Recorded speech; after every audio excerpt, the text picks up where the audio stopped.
Chapter 16, The Final Manhunt. Metro Manila was actively burning around him, and for the first time in his life, Mateo Reyes was out of options. He sat slumped in the passenger seat of a stolen, rusted sedan parked just beneath a concrete overpass near EDSA. The rain was coming down in an apocalyptic torrent, drumming a chaotic, deafening rhythm against the metal roof. Mateo was bleeding. A SWAT bullet from the Tagaytay raid had grazed his ribs, tearing through his expensive suit jacket. He held a stolen, bloody rag to the wound, wincing with every panicked breath. Across the dark, rain-swept highway, police sirens wailed continuously, an unbroken choir of authorities hunting for his head. Jun sat in the driver's seat, gripping the steering wheel so tightly his knuckles were white. He was staring at the glowing screen of his encrypted phone, swiping frantically through their emergency contact lists. Nothing, Jun croaked, his voice cracking with exhaustion and fear. Isabella's crew in Pasay is gone. The BGC distribution lines are severed. Senator Velasco just went on national television and publicly called for your execution. Every single checkpoint out of the city is locked down by the military. Mateo leaned his head back against the cold window, staring up at the concrete underside of the overpass. The illusion of his immunity was shattered. In less than 48 hours, a syndicate that moved millions of pesos a day had been violently reduced to a bleeding young man sitting in a stolen car. He reached into his jacket with a trembling, blood-stained hand and pulled out his secondary burner phone. He dialed Victor Tan, the sophisticated accountant who managed the sprawling network of offshore accounts and casino dividends. The line rang twice before the automated operator kicked in. The number you have dialed has been permanently disconnected.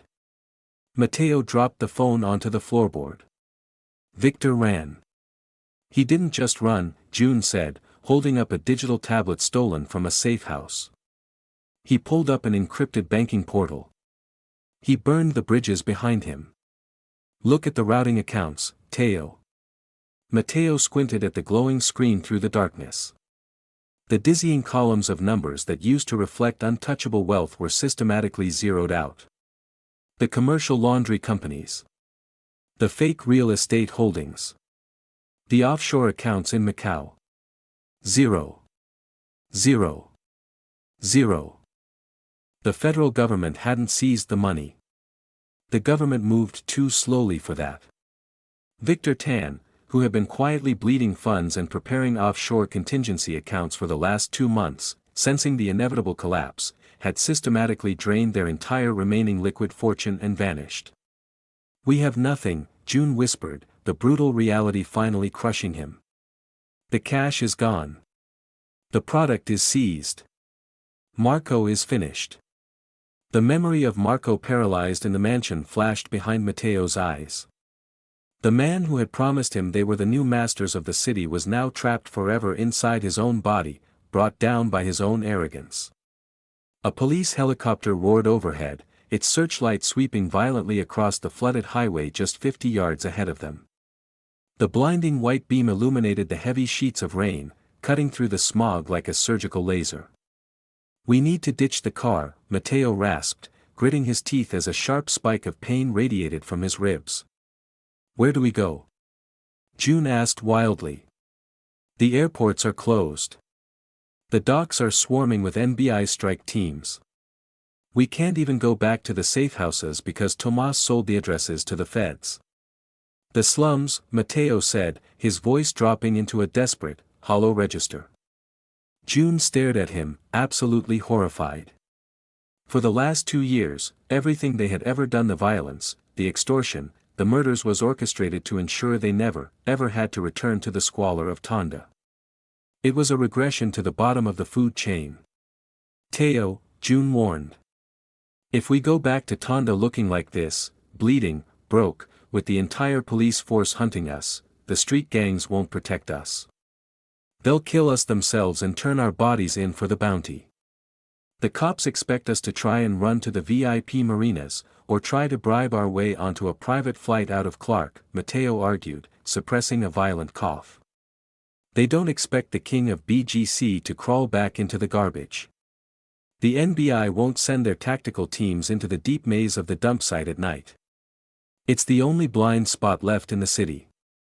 Jun stared out the windshield at the frantic, strobing red and blue lights of distant police barricades blocking the major intersections. He knew Mateo was right.